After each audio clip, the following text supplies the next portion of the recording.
commence par vous dire bonjour. Bonjour, bonsoir et bienvenue à notre cours d'éthique. Aujourd'hui, nous allons parler beaucoup de concepts qui s'appellent autorité. Parce que vous savez que les gens qui ont des problèmes d'éthique habituellement utilisent mal leur autorité. Vous savez que l'autorité, c'est un droit. Le droit qu'on nous donne de commander.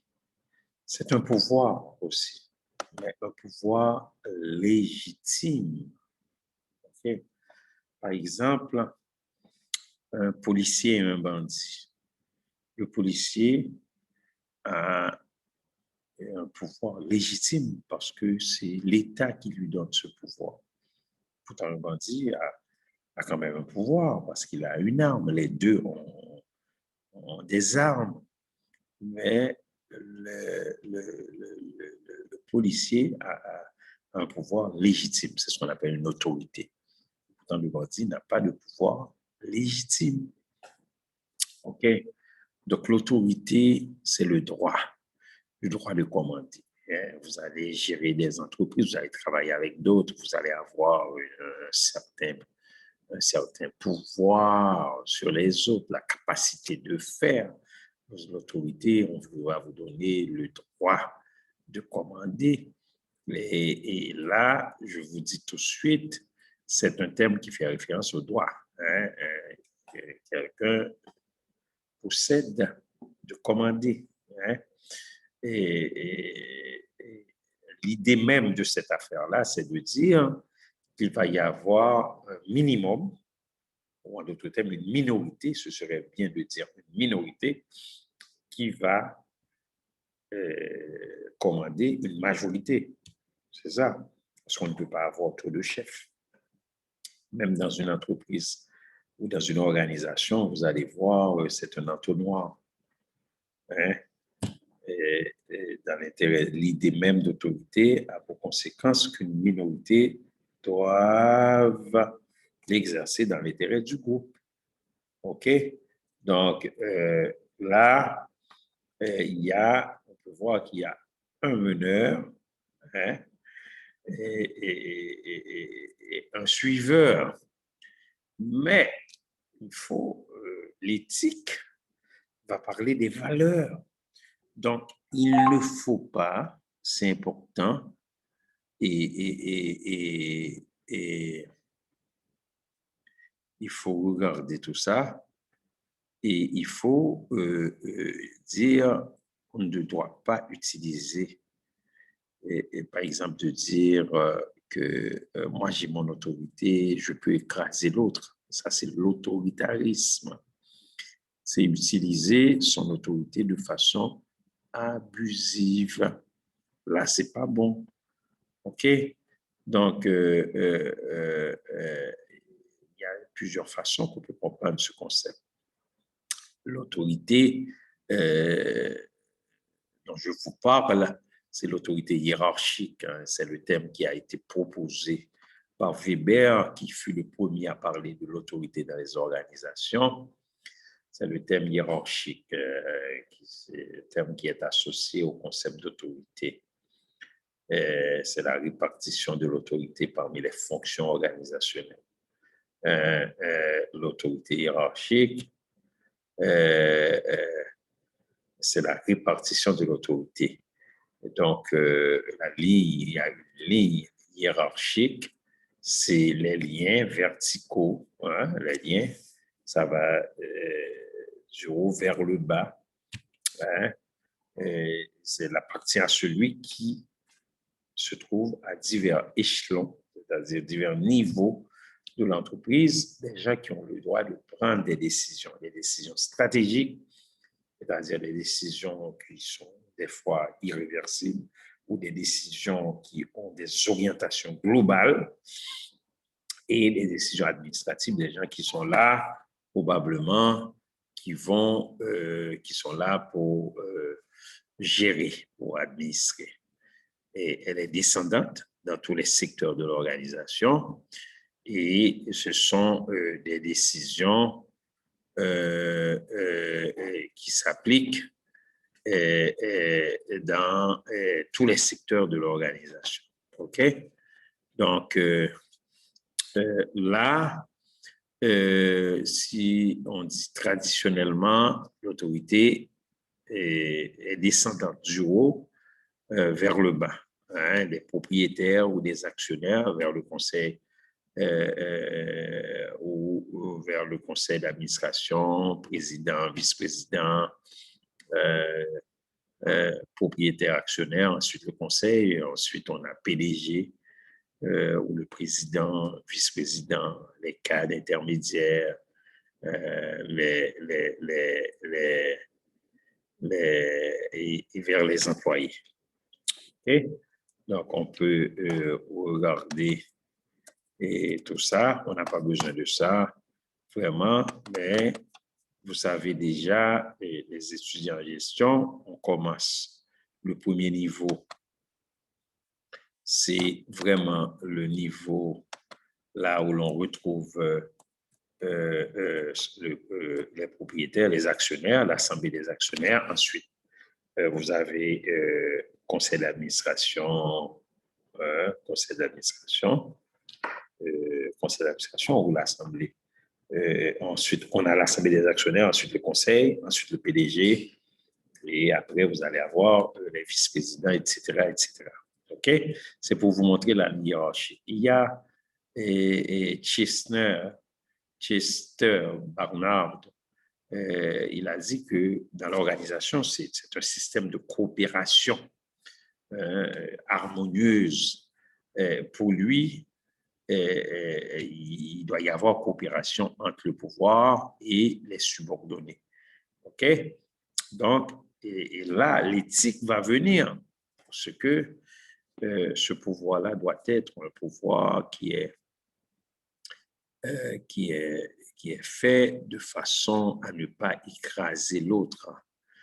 Donc, il a dit, il y a 4 conditions à remplir pour que les subordonnés acceptent un système de communication qui est fondé sur l'autorité. Donc, la communication doit être comprise. Si vous êtes en train de me parler, je dois comprendre ce que vous voulez me dire. Donc, au moment de la décision, l'employé pense que l'ordre est cohérent. Ce qu'on me dit est cohérent.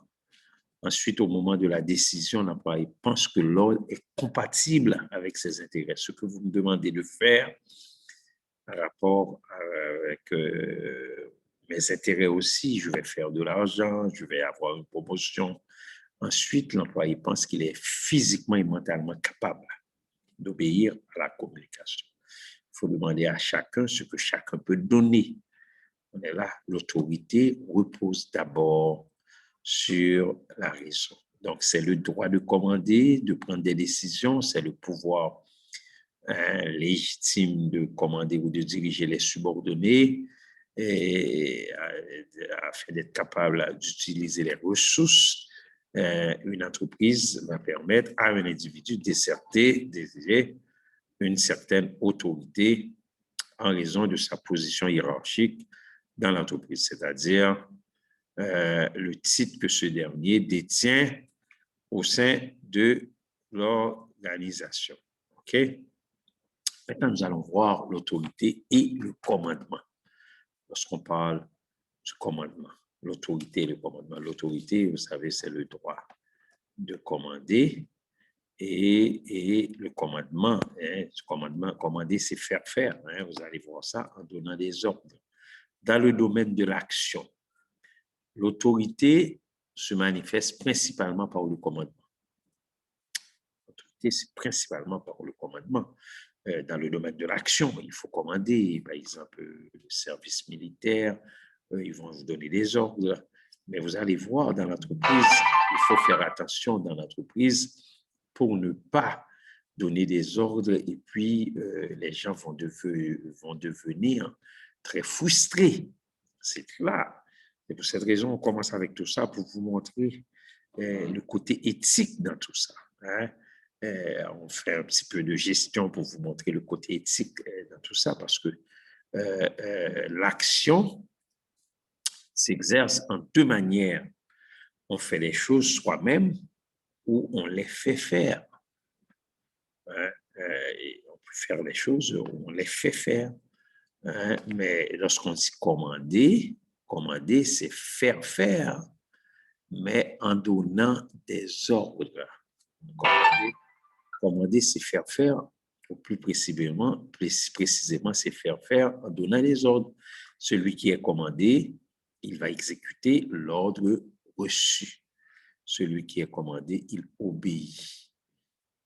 Tantôt l'ordre est personnel, l'ordre est concret. Faites ceci, faites cela. Tantôt il est général. Il va prendre la forme d'instruction ou de règlement. Je peux écrire quelque chose, par exemple, défendre quelqu'un de fumer, et vous écrivez ça sur une feuille de papier, vous apposez ça dans l'entreprise. C'est un ordre, mais ça prend la forme ce qu'on appelle la forme d'instruction. C'est une instruction qu'on donne. OK? Donc là, tantôt l'ordre est général, comme je vous dis, tantôt l'ordre prend la forme d'instruction. Donc, au sommet de l'ordre social, on retrouve le chef politique, le chef commande, le chef fait des lois et le citoyen ou le sujet doit obéir. Hein? Et ça, c'est au sommet de l'ordre social. Par exemple, ce qu'on appelle le Parlement va faire des lois et l'État. Hein? Et en fait, on doit obéir à tout ça. Donc ça, c'est important. Un bon commandement. Qu'est-ce qui est un bon commandement? C'est important. Un bon commandement, c'est un commandement là où celui selon lequel l'ordre qu'on donne n'est au fond que l'explication de l'ordre des choses tel qu'il est. Bon commandement, celui selon lequel l'ordre qu'on donne n'est au fond que l'explication de l'ordre des choses tel qu'il est. Ça, c'est on appelle ça un bon commandement. Hein? L'ordre qu'on donne n'est au fond que l'explication. On explique, la personne comprend cet ordre. La personne va l'exécuter, mais cette personne-là comprend l'ordre reçu. Voici les règles du bon commandement. Et là, je vais parler des principes qui touchent directement au phénomène de relation qu'est le commandement. Je ne vais pas parler de la personnalité d'une personne, parce que chaque personne a sa façon. C'est important. Chaque personne a sa façon, a sa personnalité. Mais la relation au but, par exemple. Le chef doit faire tout ce qu'il peut pour que la personne sache ce qu'il lui est demandé de faire et le but à atteindre. Voici un exemple que je vous donne. Quand les Américains sont entrés en guerre contre le Vietnam, ils ont fait aux États-Unis beaucoup de films de cow-boys. Et dans ces films, on va dire, ils voulaient montrer pourquoi on va en guerre. Pourquoi? Parce qu'il y a les intérêts qu'ils voulaient montrer aux Américains. Ah, c'est le but à atteindre. Parce qu'il y a les intérêts. Dans ce temps-là, c'était le communisme, etc. Mais le chef doit rendre sensible à tous les membres du groupe la relation. C'est le côté éthique, chers amis, entre ce qu'il leur est demandé de faire et le but à atteindre. Quel est le but? Ce que je suis en train de faire, quelle est cette finalité-là? Ça va m'amener à quoi? OK? C'est pas faire pour faire. OK? Donc, ensuite, il y a la justice. Ce qu'un employé attend de son chef, c'est sa justice, c'est-à-dire de me traiter de façon équitable. hein, c'est la relation humaine par excellence. C'est le jugement final qu'un subordonné porte sur son chef. OK? Autrefois, lorsqu'on parlait des rois, les rois étaient représentés par, avec deux attributs. Il y a la main de justice et le glaive. Ça veut dire, on parlait, ici on peut mettre ça de façon plus euh, euh, contemporaine, la carotte et le bâton. Mais d'après moi, ici, ce sont pour démontrer sa justice, il y a des qualités d'intelligence. Okay? On montre aux gens ce qu'on veut faire et on doit être équitable envers les autres. Il faut avoir l'intention de réaliser ce qui est juste. Il faut savoir ce qui est juste et des qualités de volonté. Il faut vouloir être juste envers les autres. La clarté, on commande bien quand on commande clairement. La personne sait exactement ce qu'il a à faire. La demande est claire. La certitude, c'est un ordre qui ne sera ni contredit, ni rapporté, ni laissé sans contrôle. C'est avec certitude qu'on contrôle. Ensuite, la personnalisation. Il y a des ordres individuels qui doivent être présentés d'une manière qui ne constitue pas une transmission purement mécanique. C'est une relation d'intelligence. Par exemple, hey, non, c'est pas bon. Jean, peux-tu m'aider? Donc, on personnalise. La personnalisation, c'est important. Ensuite, l'initiation, ce sont deux termes qui ont rapport avec la prise de conscience des résultats qu'on veut atteindre. L'initiative et l'initiation, ou en d'autres termes, l'initiative et la responsabilité. OK? Le contrôle, on peut contrôler pour voir, il faut contrôler pour voir si les ordres sont exécutés. Mais on peut contrôler et on peut sanctionner par des félicitations ou par le blâme. Je peux vous donner une lettre de félicitations, je vais vous donner une lettre de blâme. Il faut sanctionner ce qu'on fait. Ce n'est pas seulement lorsque l'employé fait des choses mauvaises, vous parlez, vous voulez sanctionner la personne. C'est une sanction négative, mais on peut sanctionner de façon positive. Des lettres de félicitations. Ensuite, nous allons voir les types d'autorité. OK? Il y a l'autorité qui est liée à l'avoir, l'argent que vous avez. C'est un pouvoir. C'est un pouvoir. L'autorité liée à l'avoir. Quelqu'un qui possède des biens, de l'argent, des usines, OK? Voire des consciences. Cette personne-là peut même contrôler les consciences, hein, peut utiliser la main-d'œuvre à son profit. C'est pour cette raison que Karl Marx, dans sa théorie, ce qu'on appelle la théorie marxiste, il a dit que cette forme d'autorité aliène le travailleur et permet l'exploitation de l'homme par l'homme. C'est une sorte d'autorité, mais c'est une personne qui a de l'argent qui contrôle les autres. Hein, ce n'est pas la meilleure façon de faire. Et ensuite, il y a le socialiste Proudhon, un socialiste français, qui a défini cette situation, c'est-à-dire lorsqu'on veut contrôler avec ses avoirs. J'ai de l'argent, je peux vous contrôler. Je suis votre boss, je peux vous contrôler. Il a dit, l'homme veut bien mourir pour son prochain, mais il ne veut pas travailler pour lui.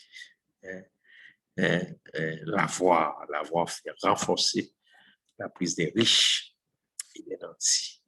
Les gens qui ont de l'argent, ils essayent de tout contrôler, ils pensent qu'ils peuvent tout contrôler, mais ce n'est pas la bonne façon. Il y a l'autorité liée au savoir, le savoir, la compétence. Hein, par exemple, celui qui détient la connaissance, l'information, le savant, le professeur, le juriste. Hein, parce qu'ils ont des compétences, ils ont le pouvoir de prendre, ils ont le pouvoir d'imposer des décisions. Et là, des fois, les autres, les ignorants, les non-initiés, les profanes, euh, ne peuvent pas contester cette autorité-là. Par exemple, le professeur qui donne un cours, il peut décider de ne pas donner la bonne chose. Les étudiants peuvent contester, mais il donne quand même son cours. Est-ce que vous voyez ce qui n'est pas bon, côté éthique? Hein? Il faut regarder ce côté éthique-là. Vous donnez votre cours, vous devez faire des recherches. Hein? Celui qui détient la connaissance, il a un pouvoir, le pouvoir du savoir. Hein? On ne peut pas contester l'autorité d'un pompier, d'un médecin, d'un avocat. Le pompier qui veut éteindre un incendie, le médecin qui prescrit une ordonnance, l'avocat ou le notaire sur une question de droit, de procédure, le plombier ou l'électricien pour une installation électrique. On est là, la cuisinière qui fait sa soupe. Donc, on ne peut pas. Maintenant, on peut contester et on peut protester contre l'inégalité des choses dans l'acquisition des connaissances. Pourquoi que c'est lui qui a fait l'acquisition des connaissances? Pourquoi c'est pas moi? Et on peut contester, mais on peut dire je n'ai pas eu cette opportunité-là, mais on ne peut pas, on ne peut pas, on ne peut pas dire lui, il ne devait pas. Le côté éthique, il y a l'autorité liée au vouloir, le vouloir de faire des choses. Celui qui possède une volonté de domination, de l'ambition de commander aux autres, une obstination. Des gens qui ont des capacités physiques intellectuelles qui voulaient imposer aux autres. Vous savez, comme Hitler, hein, il leur dicte leur conduite. Mais il y a un débat qui est fait. Il y a des gens qui disent chef né ou le devient. Est-ce qu'on est né avec ça, qui est très controversé en psychologie? On peut naître avec certaines aptitudes, mais les circonstances vécues vont aider plus ou moins à leur épanouissement. Il y a des gens qui peuvent dire, oh, je suis né chef. Ouais, mais si on ne pratique pas, est-ce que vous comprenez? Tout dépend du milieu ou de la situation confrontée. On est là. Et là, il y a des limites à la volonté de puissance. Les gens qui veulent tout contrôler, là, hein, qu'on le veuille ou non, nul n'est jamais en permanence chef ou subordonné, dirigeant ou exécutant, maître ou serviteur, de façon permanente. OK? Laissez-moi vous dire une chose. Je reviens sur ça. On n'est jamais chef de façon permanente. Il peut y avoir une situation et vous êtes chef et puis, par exemple, la femme qui fait à manger, vous la traitez de façon piteuse, très malement. Et puis, cette personne-là, le jour où vous avez besoin d'elle, elle peut vous dire, là, madame, moi, je pars. Qu'est-ce que vous allez faire? C'est cette personne-là qui va avoir le contrôle dans cette situation. Donc, nul n'est jamais, qu'on le veuille ou non, nul n'est jamais, c'est important, en permanence chef ou subordonné. On n'est jamais dans des positions de force de façon permanente. On n'est jamais dans des positions de subalterne de façon permanente. OK? C'est important. Donc, en conclusion, il y a ces trois fondements. Il y a le pouvoir avoir, savoir, vouloir, mais il faut ajouter deux autres qui sont moins classiques. C'est le pouvoir en raison de l'être. Par exemple, quelqu'un qui est né prince, en raison de la qualité. La qualité est un pouvoir, un produit de bonne qualité qui est bien présenté, ça peut devenir un pouvoir, la qualité. Donc, Mendoza écrivait, le César veut de gré ou de force que les inférieurs le révèrent et quasiment l'adorent. Mais maintes fois, un homme simple peut humilier la superbe du puissant. On peut arriver dans une situation, un homme très simple peut éliminer un puissant. Ça dépend de la situation, ça dépend du contexte, parce qu'on n'est jamais chef de façon permanente. Je donne un exemple. Moi, je suis professeur ici, je peux enseigner, mais j'arrive, par exemple, dans une banque, et puis c'est un de mes étudiants qui va me dire, monsieur, ne prenez pas la ligne, hein, c'est elle, la personne qui contrôle maintenant. Est-ce que vous comprenez? Nul n'est jamais chef de façon permanente. OK? Merci beaucoup. Et puis, au revoir et à bientôt.